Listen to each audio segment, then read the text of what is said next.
Man, what up YouTube, man? I'm back with another vid, you feel me? Today, the 26th, birthday the 27th, tomorrow. Got one more day. Shit. I'm excited, man. I make 23 tomorrow, bro. 23. Motherfucking joy in here, you feel me? And I had a video that I was gonna record tomorrow. I had been talking about it for so long, then I was like, man, I ain't gonna do it.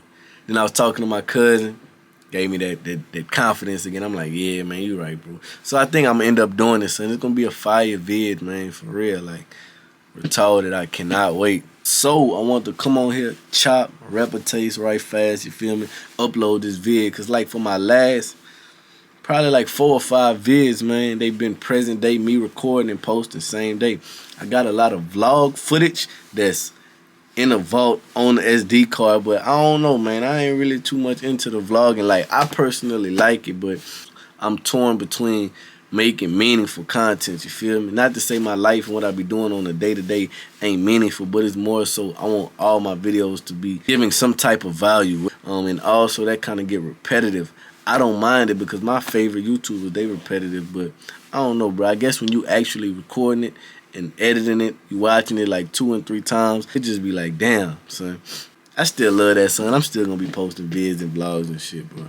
But what I really wanted to come on here and chop about, man, something that happened to me in the gym today. So I'm in the gym, I'm working on legs, bro. I'm working on hamstrings. You know the machine where you lay on your stomach and your legs, your legs coming like this, like almost like a butt kick. I don't know the name of it, the technical name of that machine, but you know what I'm talking about. So I'm doing that machine and I look to my left and I noticed this man, he looking up to me like he wanted to say something. And notice it's a man named Mr. Don. So Mr. Don, how I met him, one day he walked into the locker room and I noticed his shoes. Now before I purchased the shoes on my feet, my workout shoes, I had researched some, and one of the brands I saw was the pair that he had on. And not only was it the pair that he had on, but the exact colorway, like his colorway was fire. So I'm like, dang. So I look at him, I said, man, I like your shoes. He looked at me, he said, man, I know them shoes you got on comfortable. I like yours too. And if you don't know, I work out in the Hokas. So been working out in these for probably about 8-9 months. It's probably really time for another pair, but they are the most comfortable shoe I have. These and the Yeezys.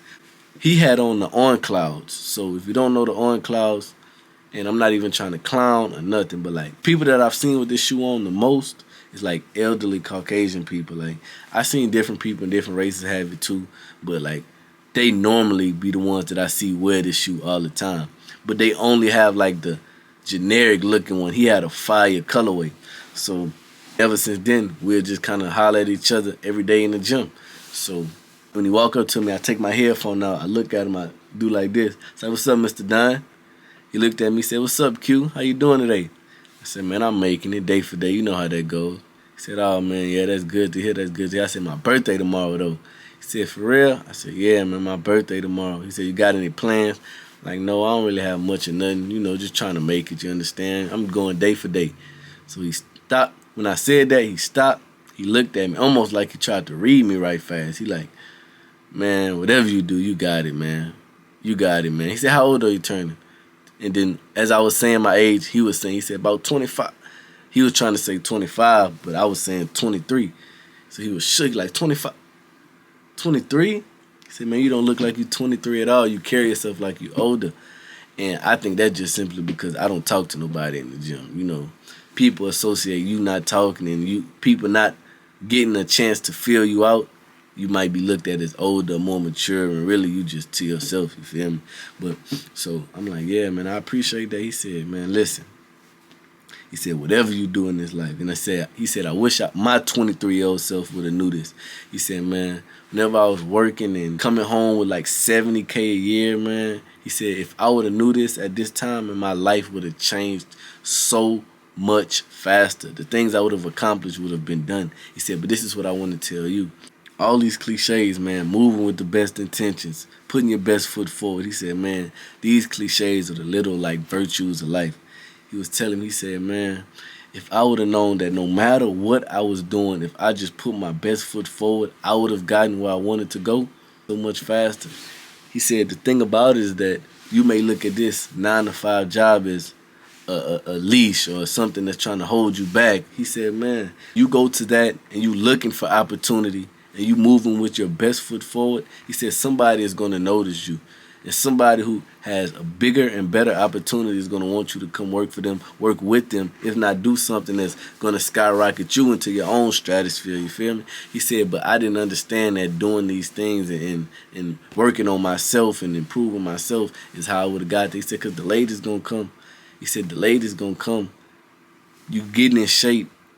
But when you go really understand what life really has to offer, man, it's a whole different aspect. You look at life in a whole different way. You don't even want to give opportunities to people that ask. You only want to give opportunities to people who you think are gonna benefit the most from them.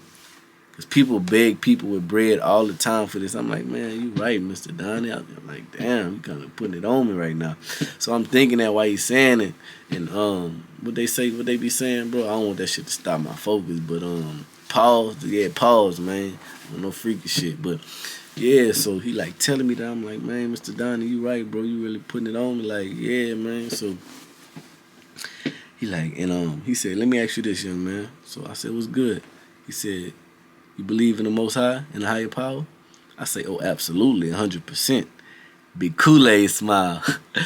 So he like, oh, man, that's good to hear, man. I love to hear that, man. I really do love to hear that. He said, I didn't want to go there with you because I know how all types of different people that believe in different things, and we come from this. He said, but I'm glad you believe in a higher power, man. I'm really glad. He said, man, it's 3 things every religion believes to be true. Now, they might have different names, the stories, the backgrounds of these people might be different. He said, but they all have the same 3 moral principles. Jesus was real. Jesus did the things that he said he did, and he instilled faith in the people. So I thought about it. I said, okay, I'm following you. He said, so let me tell you this. He said, the reason I say that is because, man, I'm going to be honest, bro. I'm telling you all of that and work your ass off and go do something and be the best you can. He said, but nothing changed in my life. Like, I really wanted it to change. I didn't see real results.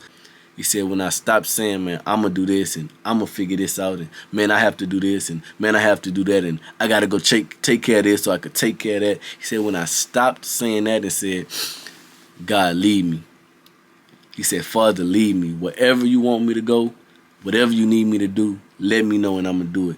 Everything on this world revolves around you. Everything on this earth revolves through you.